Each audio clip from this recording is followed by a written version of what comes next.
ikan busuk dari kepala. Kalau kita bicara tata pemerintahan, tata kelola pemerintahan, maka semua dimulai dari kepala negara, bukan di Polri.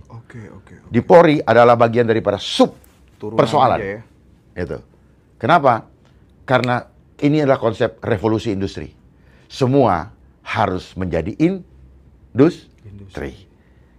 Makna industri apa? Semua harus menghasilkan Wah. Makanya di mana-mana selalu ada Wani Biro. Biro.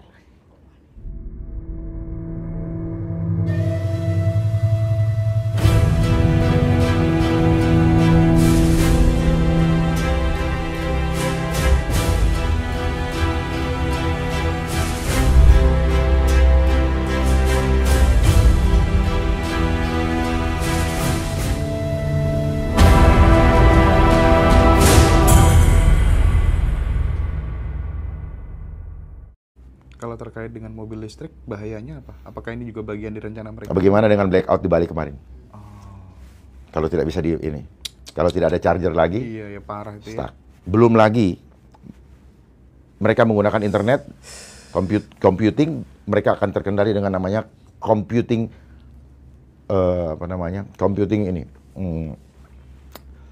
kuantum. Jadi saya lihat berhentiin nomor ini karena ada kodenya. Berhentiin. Udah stuck semua. Ya, mau ambil ATM. Kawan saya di Bali lapor. ATM nggak bisa diambil, mereka datang ke BCA. BCA udah numpuk. Kenapa bisa hidup? Karena ada genset. Ya. Makanya nanti genset pun akan sulit karena apa? Solarnya disandra. Solarnya tidak akan didistribusikan. Dengan alasan bohong lah. Jadi apa yang terjadi di dunia ini, apa yang terjadi di bangsa ini, semua adalah konsep intelijen, cipta kondisi namanya. Dengan berbagai justifikasi masalah yang dimainkan oleh masing-masing lembaga. Karena ini. Dan mereka adalah panitia. Kenapa mereka begitu bersemangat? Kenapa mereka begitu agresif? Tidak ada lain dan tidak bukan karena mereka mengincar bagaimana ngentit anggarannya. Ngentit tahu kan? Iya. Ngambil. Bahasa Jawa itu. Nyolong gitu ya. Ya ngentit lah, karena semua harus ada mutasinya. Karena uang nggak boleh keluar. Jadi ini kan sebenarnya sama-sama jebakan Batman. Tahu-tahu apa? Tangkap KPK, tangkap kejaksaan. Jadi inilah hukum rimba. Ya. Siapa yang kuat? Nah, yang mainkan, yang menang ada apa? Yang megang remote control. Iya. Ya. Ada sutradaranya semuanya. Tapi sutradaranya nggak akan muncul. Kayak Bapak kan, sutradara. Ngomong-ngomong, itu. Saya yang dibenturkan. Nah itu Pak. Tapi sebelum 2030... Itu artinya Bapak cari aman kan? Enggak artinya sutradara itu aman. Benar. Tidak langsung terbidik oleh kamera. Iya. Gitu. Besok depan kamera. Nggak apa-apa sama saya mah. Sakit tuh. Oh iya. Geser aja Jenderal. Tapi sebelum 2030, kan sekarang aku kemarin banyak ya interview beberapa dokter yang meyakini bahwa sebelum 2030 pasti akan terjadi pandemi lagi jilid 2 dan lain sebagainya gitu. Benar seperti itu? Ini kan sekarang berproses. Mereka lagi mengintip ketika rakyat tidak bergerak, ketika rakyat tidak bersuara, maka rakyat lemah. Iya. Makanya rakyat dilemahkan dulu. Kelemahan rakyat apa? BLT. Nggak punya duit. Gitu loh. Kita lihat di Jawa Barat. Ya. Mau dapat BLT harus itu. Apakah ini ada kaitannya? Ada. Gitu. Karena mereka udah menyatakan bahwa ini adalah programnya BKKBN. Ya. B, badan. Gitu. Badan POM. Waduh, disiapkan untuk apa? Melegalkan ya, hal-hal yang akan jadi sebagai justifikasi lah. Isinya apa ya suka-suka mereka. Makanya waktu pas ada sidang keterbukaan informasi di lembaga Komisi Informasi Publik kalau nggak salah itu, saya hadir. Ya antara perusahaan farmasi dengan ini ya terjadi inilah saling melindungi, saling mengcover. Nah, itu. Jadi bisa kita percaya Kalau saya hanya bisa percaya kalau saya turun langsung. Gitu. Oke. Oke. Enggak, dari dulu mengenai biar dapat nih, mumpung ada nih, mengenai vaksin TBC, ya. Mari kita sama-sama meminta, bukan meminta aja, kalian duluan, bukan. Minta kepada mereka, kalian percaya saya yang suntik mereka. Kita periksa dulu. Setuju. Jangan cuma lihat di kamera. Pastikan isinya apa. Nanti saya ukur, benar nggak ini? Oh, tulisannya sama, labelnya sama, isinya udah diganti sama sirup, misalnya. Ayo, ya. Jangan bodoh, hidup dan mati di tangan Tuhan. Ya, jangan takut, mati sekarang besok sama aja. Itu. Ini kan karena takut aja. Makanya orang-orang itu takut apa? Takut apa? Hilang kekayaannya, takut ini, takut itu. Penyesalan akan ada di belakang. Catat omongan saya. Waktunya sudah habis. Waktunya sudah singkat. Saya bilang waktunya sudah habis. Sekarang ambil keputusan. Jangan tunggu kaget baru, ini gimana. Saya lihat banyak sekali orang panik. Saya bingung orang panik. Tapi saya tahu mereka beragama. Tapi mereka panik. Aduh, ada yang gagal dari agama. Ya. Saya beragama. Tapi ada yang gagal. Ada yang keliru. Keliru di mana? Keliru memahaminya. Gitu. Keliru memahami dan hanya bicara teori. Jiwanya tidak dihidupkan. Tidak menghidupi jiwa. Itu yang penting, Pak. Jiwa ini penting sekali. Okay. Karena itu yang mau direbut oleh sistem khilafah dajaliyah. Dia nggak penting sama tubuh. Tetapi ketika jiwa kita kalah, maka di situ dia. Karena apa?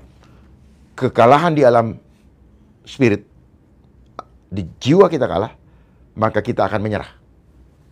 Makanya dihantam dulu jiwanya, ditorture, dianiaya dulu, takut-takutin.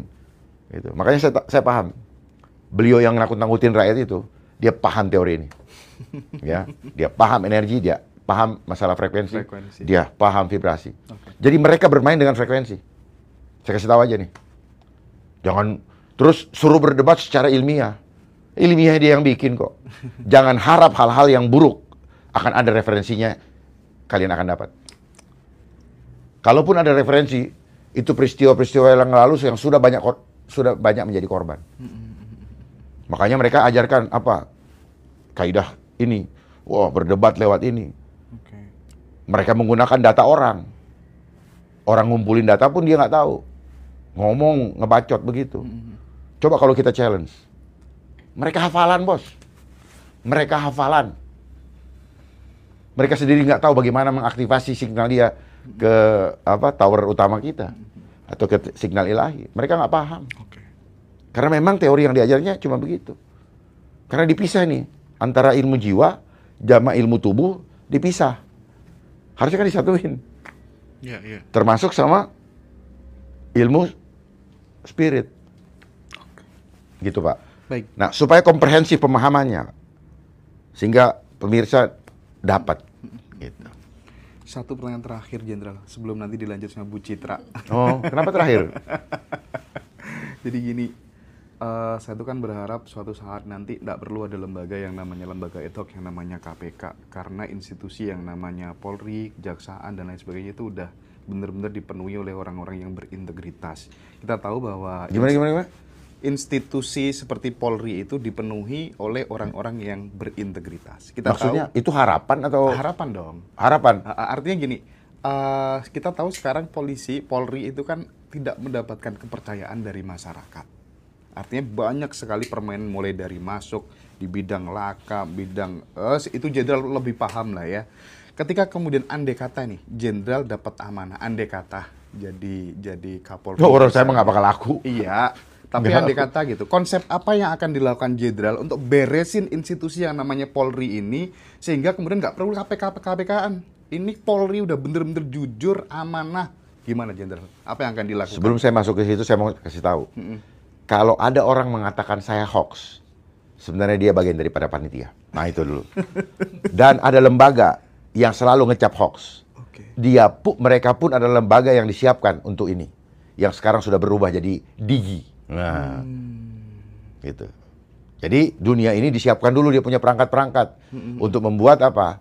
Mereka kontrol media sosial, mereka kontrol media. Itu ada yang ada sekarang bertransformasi menjadi Digi. Mereka, saya paham. Dulu kawan saya Pak Semi Pangherapan yang sudah mengundurkan diri, saya paham betul, gitu ya.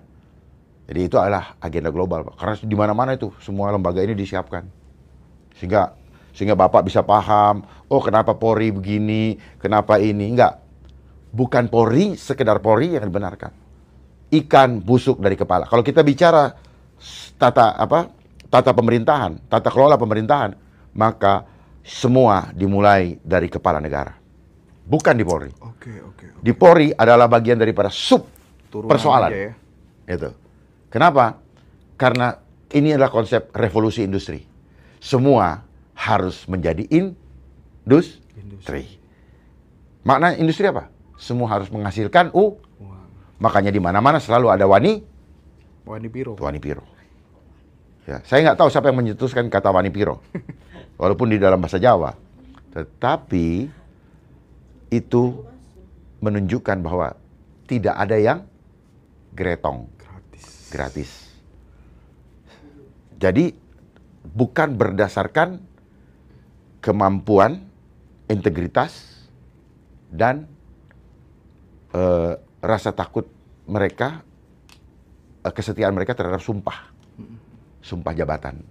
Sumpahnya kepada Tuhan mereka anggap main-main. Kita lihat kepala negara. Kita lihat aja kemarin Pak Prabowo. Dilaksanakan nggak sumpahnya? Kita lihat Jokowi, dilaksanakan nggak sumpahnya? Ya. Kenapa? Saya belajar dari situ. Oh, ternyata ini sumpah-sumpahan, sumpah serapah. Akhirnya apa? Mendapatkan sumpah serapah dari rakyat. Karena sumpahnya hanya apa? Sumpah formalitas. Kelihatannya sakral. Saya bersumpah pegang kitab sini begini. Bagaimana Tuhan bisa memberkati bangsa ini? Jadi kalau Bapak bicara, jangan bicara Polri. Saya paham semua, Kak. Entah Polri, entah kejaksaan, entah pengadilan, entah mana. Kita lihat aja tuh. Ya, entah pengacara, entah apa.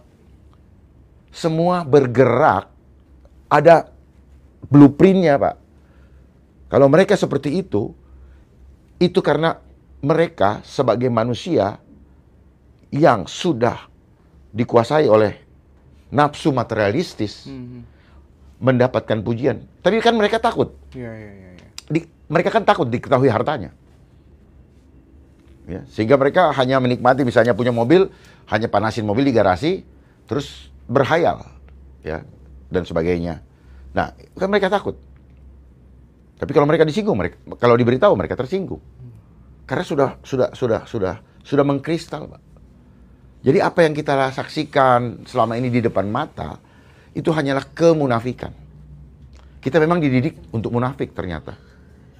Ya. Makanya ada istilah muncul namanya pencitraan. Kalau pencitraan artinya citra yang dibentuk, dibeli. Karena wani piro tadi. Oh iya. Makanya media, wah citranya bagus. Survei. Iya. Survei juga itu kan dibayar. Iya benar. Karena semuanya adalah industri. Apa yang tidak industri? Sebutkan, apa yang tidak industri? Iya, semua. Agama, spiritual pun semua jadi industri sekarang. Dari ke ujung rambut sampai ke kaki juga industri. Iya. Cat rambut, Iya. ya kan? Ini, Bener, Jenderal. Iya. ini, semua. Cinta industri. Ya kan? Rumah sakit industri nggak? Iya banget. Industri. Kami akan melayani dengan hati. Bayar dulu coy, kan gitu. Ya. Itu kan semua industri. Apa yang tidak industri? Karena itu, jadi penyelesaian harus komprehensif. Oke. Dimulai juga dari mana? Dari sekolah. Rubah sistem sekolah. Kalau usah lama-lama. Yang penting dia bisa membaca, menulis, berhitung. Kelar. Semuanya learning by doing. Try and error. Jangan dicekokin. Hapus PAUD. Hapus TK. Kenapa harus dihapus PAUD dan TK? Ya, Kenapa harus dihapus PAUD dan TK? Biarkan mereka hidup fitrah dulu sampai umur 7 tahun, bermain dulu. Oke. Jangan dibanyak-banyak. Kalaupun mau dibuka kayak TK silahkan, tapi suruh mereka bermain, biarkan mereka ini, jangan dimasukin doktrin-doktrin dulu. Sampai usia 7 tahun, karena itu adalah masa hipnosis. Setelah itu baru dia mulai ditanamkan adab. Gitu. Sampai umur 9 tahun. Baru setelah itu diisi ilmu. Boleh diisi ilmu ketika dia lulus adab. Ya, kalau kita bicara sampai kelas 3 SD, lulus adab dulu, baru bisa naik kelas 4. Baru diisi ilmu. Sehingga ilmu yang diberikan adalah, atau pengetahuan yang diberikan adalah pengetahuan yang justru semakin memperkuat adabnya. Oke. Karena dia tahu mana yang baik, mana yang tidak. Dia sudah mampu memfilter. Karena kognitifnya sudah berkembang maksimal. Luar biasa, Jenderal Dharma Pangrakun. Terima kasih banyak ya sudah